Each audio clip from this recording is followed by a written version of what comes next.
Sulmet ndaj publik medias dhe kërcënimi me jetë ndaj drejtorit Naim Noka nga bosi i call centrave kriminale Granit Pepnika u përshkallëzuan sot me sulme kibernetike. Pas disa orësh pune, stafi ynë arriti të rikthejë online webin. Sulmi filloi pas një shkrimi për bashkëpunëtorin e bandave që mban ende post në polici, Neritan Albati, miku i Gysa Gazit dhe ortak i ngushtë i Granit Pepnikës. Media dhe portalet e Tiranës thuajse i fshin në kohë reale, kundrejt parave të pista të llumit të call centrave lajmet për Granit Pepnikën. Prokuroria e Tiranës Rovena Zoto, që drejtoi operacionin e goditjes së 3 call centrave të Pepnikës, duket se ka frikë të bashkojë kallëzimin për kërcënimin me jetë të gazetarit Naim Noka për shkak të detyrës. Shoku i Granit Pepnikës, drejtori i departamentit për policinë kriminale, Neritan Albati, po tregohet besnik dhe një ndër mbrojtësit e flak të call centrave mashtruese. Ergysa Gazi dhe Suel Çela duket se po rezistojnë deri në fund, ditën për diell, policinë dhe prokurorinë. Edhe pse s'pa ka prova nga dosja Sky ECC,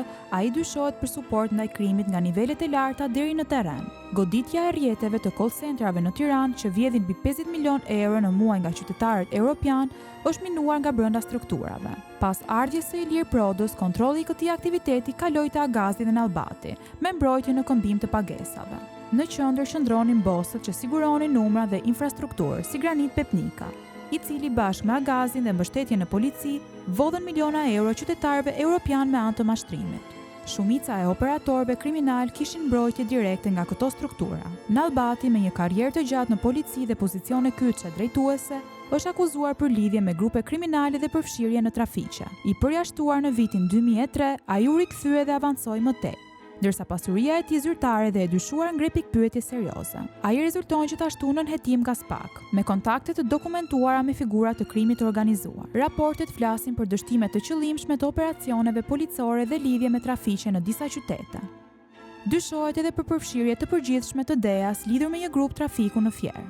Në këtë panoram, Ergysa Gazi dhe Granit Pepnika dalin si hallka operacionale të skemës së call centrave, ndërsa kërcënimi drejt për drejt ndaj drejtorit të Publik Media pas publikimit të investigimit e bën konkrete linjën e presionit. Investigimi i shtatorit 2025 u ripublikua me foto dhe link nga publik.al, çka solli reagim të menjëhershëm dhe kërcënim, ndërsa lajmi u fshi nga portali Ora News. Më ironik është fakti se struktura operacionale e policisë dyshohet e kapur, ndërsa reagimi institucional erdhi vetëm pas presionit të partnerëve ndërkombëtar. Sipas redaksisë së Publik Media, fitimet të këtij aktiviteti janë investuar masivisht në ndërtim, duke krijuar një rrezik sistemi për ekonominë dhe lejet e ndërtimit në Tiranë dhe Jug. Vetëm një ndërtues dyshohet se ka përfituar 25 milion euro nga ky burim.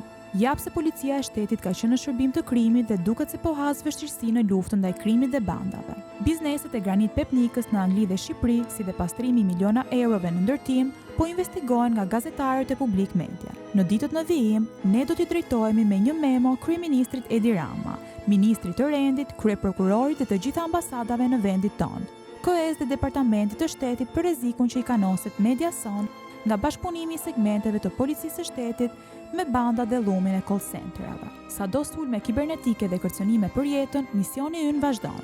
Nuk do të mundin milionat e llumit që kanë blerë thuajse të gjithë media të na bëjnë pis edhe në llumi i krimit dhe bandave.